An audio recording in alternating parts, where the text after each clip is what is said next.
Wake that ass up. Early in the morning. The Breakfast Club.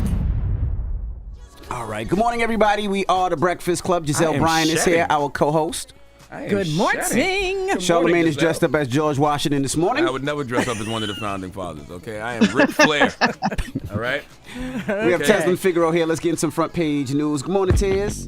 Good morning, DJ Emmy. Good morning, Giselle. Good morning, Charlamagne. God. What does Charlamagne look like to you, Tez? It's not the colonizer. This is just definitely not a colonizer. This is not George Washington. This is supposed to be Ric Flair. All right, whatever you call it. I'm telling you. I look good. I can dance all night. Did you do the Ric Flair? Did you at least do his little, little thing? No, because I didn't feel like Ric Flair when I put it on. You don't look like Ric Flair. I'm like, damn, this ain't what I think it's the feathers throwing me off. All right, well, let's start off with quick sports. The Lions beat the Raiders last night 26-14, and James Harden is being traded to the Clippers, so he'll be a Clipper now. They not going to do nothing. For the Clippers? Salute to the Clippers. They got a good, Russell Westbrook, James Harden, Kawhi Leonard, Paul George. If it depends. If Kawhi can stay healthy, they'll make some noise. Well, they get Harden, P.J. Tucker, and one other player. I just don't know why people think Harden's going to work somewhere now. Harden has not worked since he was the focal point in Houston. He's a good player. You know what I mean? But what has he actually done for any team? Nothing. That's what I'm saying. What has he done for any team since he's left Houston? Nothing. Brooklyn, Philly. What's going to be the difference in LA? I don't know. Well, let's jump right into the news. Let's talk about this ceasefire. Yeah, I need to give you an update on the war and a couple of clips that I want you guys to hear. Then we'll talk about it on the side. Let's start with Prince Minister Benjamin Netanyahu. He dismissed the idea that Israel would agree to a ceasefire in Hamas. Let's take a listen to what he had to say, and I'll come back and give you some more information.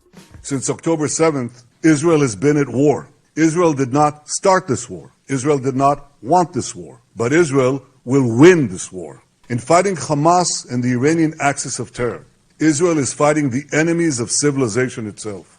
I want to make clear Israel's position regarding a ceasefire. Just as the United States would not agree to a ceasefire after the bombing of Pearl Harbor or after the terrorist attack of 9/11, Israel will not agree to a cessation of hostilities with Hamas after the horrific attacks of October 7th. Calls for a ceasefire are calls for Israel to surrender to Hamas, to surrender to terrorism, to surrender to barbarism. That will not happen. I hope and pray that civilized nations everywhere will back this fight, because Israel's fight is your fight. Because if Hamas and Iran's axis of evil win, you will be their next target. Now, as a civilized nation, like, when do you know you won? Like, that's what I would ask. Like, when do you know you won? Yeah. Like, would everybody got to be gone? Like, you wipe off a country off the face of the map? Like, how do you know when you won? Pretty much. Yeah, I Well, think that's what. well, the let me intention give you some more information, because I want you to get all of this, and then we'll talk about it. But the other nations are not agreeing. They are asking for a ceasefire. Actually, 120 countries voted yes for a ceasefire, and 14 countries voted no, including Israel and the U.S. Yesterday, a reporter asked about that at the White House press conference. Here's what he had to say. We do not believe that a ceasefire is the right answer right now. We believe that a ceasefire right now benefits Hamas. Jesus. Now, and I wanted you to hear all of this so then you can have, a lot to discuss. So obviously the U.S. is saying, hey, we're not interested in a ceasefire. People have been calling for that, all over the country. And in addition to that, I also want you to know what's going on the Republican side as well. So now that we're clear, the Biden administration is not calling for a ceasefire. And also Saturday at the Republican Jewish Coalition Leadership Summit, President Trump talked about what he would do if he was president of the United States. And I want you to hear that as well. I'll also be implementing strong ideological screenings for all immigrants coming in. If you hate America, if you want to abolish Israel, if you sympathize with jihadists, then we don't want you in our country, and you're not going to be getting into our country. I will cancel the student visas of Hamas and sympathizers on college campuses. The college campuses are being taken over. And all of the resident aliens who joined in the pro-jihadist protest this month, nobody's ever seen anything like it. Come 2025, we will find you and we will deport you. We will deport you. So he's literally talking about deporting folks. And just to give some context, 703 Palestinians, including 3,500 children, have been killed in Israel attacks, while the death toll in Israel stands at more than 1,400. Activist Angela Davis had this to say, and then after I play this clip, we can talk about it. It was not only necessary to support people in Palestine, but to recognize that Palestine itself is a kind of moral litmus test. So there you go. You can see the people are still divided on this issue. A lot of folks are calling for ceasefire, but I wanted you to get the full picture on what would happen. Obviously, President Biden and administration still supports this war. Donald Trump, if he is elected, which he's leading, obviously on the Republican side, absolutely supports this war. And, that's what it is. So, Charlamagne, what are your thoughts? I mean, for me, it's just like, what does victory look like? Like, when do you know it's over? Well, all I do know is last night when I was watching the news and I was seeing civilians and innocent people trying to bury their kids out of the ground and out of the destruction, and there was kids crying, and they didn't have the necessary equipment to actually dig, so they had to use their hands, and you can hear the moaning of kids and the screaming of kids under all this rubble, and they were trying to pull the bricks off and the mortar and the dirt and all the sand, just try to get these kids out.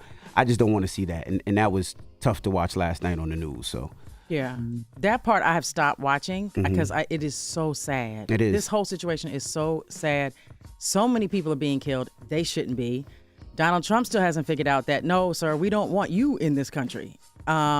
This whole situation is just, it kind of makes me feel like, do we know what we're doing? Biden, do we know what we're doing? What is the end result? Yeah. You don't want a ceasefire, so what is the end result? What does victory look like ultimately in this situation? That's what I would like to know. All right. Well, that is front page news. All right, Tez, we'll see you in a couple of minutes. Everybody else, get it off your chest. 800-585-1051. If you need to vent, phone lines are wide open again. 800-585-1051. Get it off your chest. It's The Breakfast Club. Good morning. Wake that ass up. In the morning. The Breakfast Club. Morning, everybody. It's DJ NV, Charlamagne the Guy. We are The Breakfast Club. We have Giselle Bryant here, our special guest co-host. Good morning. And let's get in some front page news. All right, now, quick sports. Detroit Lions beat the Raiders 26-14. James Harden in the NBA has been traded to the Los Angeles Clippers. They also get PJ Tucker. We'll see how that works out. Major League Baseball, all right, World Series. 3 games have been played. The Rangers are leading the series 3-1. They're leading the Diamondbacks, Arizona Diamondbacks. And let's jump right into it. Let's talk about the family of a man fatally struck by a police cruiser. Yeah, on Friday, we had Attorney Crump on The Breakfast Club. Go back and check that out, discussing this case. But I wanted to give you a follow-up because yesterday, the family of 37-year-old Dexter Wade held a press conference officially calling for justice for Dexter Wade, who was recently discovered to be dead. Now, Dexter Wade left his mother's house on March 5th, 2023. He did not return home. His mother said that she reported him missing on March 14th and did not know that he was deceased until August 24th. Now, Wade had been hit by a Jackson police cruiser in March and later buried in a popper's field. Wade's mother said that this story she knows too well because her brother, George Robinson, was killed by Jackson police in 2019. I want you to hear what the mother had to say. What kind of system do we work up under? Do you think about the system here? Do we have a system that works for us? The system is supposed to work for me if I call you and say I need help. I am a citizen here in Jackson. So if I ask for help, I must need help. Yeah, we spoke about this last week when we had Attorney Ben Crump. Attorney Ben Crump's on the case, right? Yep. That's what she just Absolutely. said. You pay attention? Trying to figure out why we doing it again. Yeah, we spoke about it last week. But yesterday was the official press conference, and I wanted, folks to hear from the mother, what she had to say and the official call that they were putting out. So when we had Attorney Crump on last week, he had just signed up on the case, but yesterday they were actually asking in an official capacity for the court to exhume his body, and they're asking for independent autopsy from the Department of Justice so that they can get a proper funeral and burial. And every time we talk about Mississippi, and even listening to her then, it just always reminds me of what Fannie Lou Hamer said about Mississippi, you know, for so long. We just keep having to talk about Mississippi over and over and over this year. It seems like we've talked about them quite a bit. So just wanted the family to hear what the mother had to say and give you guys an update on that, and to hashtag Dexter Wade so that we can continue to get justice, because this is a everyday thing until it happens. Yeah, and I do want the answer to the question that Ben Crump asked, like, why did Mississippi police wait months to tell a mom her son was killed? Like, what is the point of that unless you're trying to hide something? Obviously. Absolutely. Obviously seems like they were trying to hide it. Now let's talk about Halloween candy in the U.S. Of course, today is Halloween. Yeah, just on some economic news, since today is Halloween, I thought I would bring you this story. But for the second year in a row, U.S. shoppers are seeing double-digit inflation in the candy aisle. Now, candy and gum prices have went up an average 13% this month. I don't know how many people really noticed it, but compared to October, it more than doubled, 6% increase in all grocery prices, according to Data Assembly. Now, that's on top of the 14% increase in candy and gum in October 2022. So I don't know how many people noticed that it went up, but it did go up, and I'm sure folks will continue to, buy the candy for the kids. And last but not least, I just want to give people Halloween tips. Most of us know this, but you never know. You never want to take for granted. Want to keep trick-or-treaters. They need to be seen. Make sure you use face makeup so that they can be seen.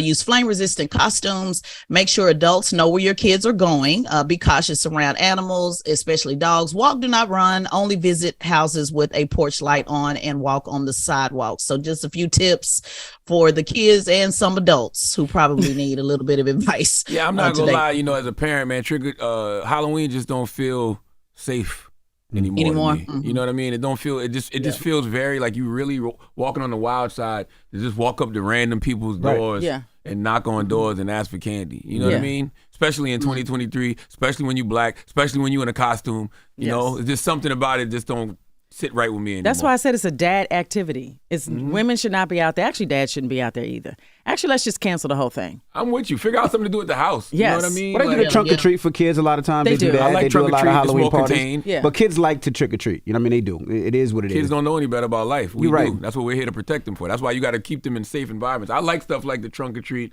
If it's like a haunted house, somebody, not put together, but something like that. But just to be knocking on random doors, yeah.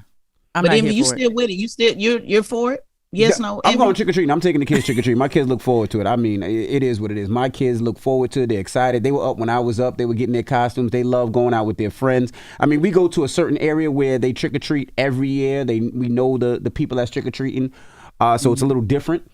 We just not going up to random people, knocking on random people's doorbells. I mean, I still hate to have that sense of anxiety, and I shouldn't even put this out there, but it's like, yo, man, if you wanted to do some type of mass shooting, those are the perfect places to do it. In those neighborhoods where everybody's just out walking around, like you could really get something off. I don't know. That's just the way my mind works, sadly. Yeah, and it's easy because they will have on a costume. Absolutely. Yeah. Now's the best time to get something like that off. But do you know why there's inflation? I found this out at my local grocer.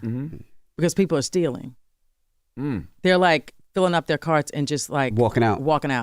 And no grocery store is doing anything about it because that's just... Well, they can't. I mean, I was in a store a couple of years ago, a high-end store, and these girls put all the bags and walked out. Yep. And security just let them walk out. And I'm like, you don't stop them? He was like, we can't. He said, all we could do is write down their car license plate and call the police. Yeah. And people know that, so that's why they doing it. They stealing, grabbing stuff and leaving. Stealing is that easy nowadays? 100%. Yeah. Fill up your cart at your local grocery store and walk straight out the door. Walk straight out. You gonna try it, Charlamagne? Or you sent? No, I used to do that back in the day because it was easy. Yeah, back in the day, did you ever put a little now later or something in your pocket? But they would chase you though. They would come after you back in the day. Not anymore. Yeah, I didn't know that. It's not worth the risk because you just don't, you're putting security at risk. You don't know what's going on. And then again, if you call the police, what even happens with that? Remember that story we covered with the stealing? The girl got shot. So it's just, again, the risk is just so high. They just figure it's just not worth it. So I guess you can just go stock. I guess you can trick or treat at the grocery store. Just go in and, load it up and walk on out the store. All right. Well, that is Front Page News. Thank you, Tiz. Absolutely. And make sure you subscribe to Tesla and Figaro's podcast. It's Great Shot No Chaser podcast on the Black Effect iHeartRadio podcast network. Or follow at Tesla and Figaro on all social media platforms. All right. Now, when we come back, let's open up the phone lines. 800-585-1051. Joe Smith, a former NBA player, found out that his wife had an OnlyFans. You have that story? What was that story? So he didn't know. He found out. And then she said, it's my body. I can do whatever I want with it. Mm-hmm. And you're not bringing in the money anymore, sir. And I've got things that I want to purchase. So I'm going to make my own money. Let's discuss. 800-585-1051. Fellas, your wife tells you she has an OnlyFans and says it just like Giselle just said. How do you feel? Women, how do you feel? Let's discuss. 800-585-1051. It's The Breakfast Club. Good morning. Wake that ass up early in the morning. The Breakfast Club.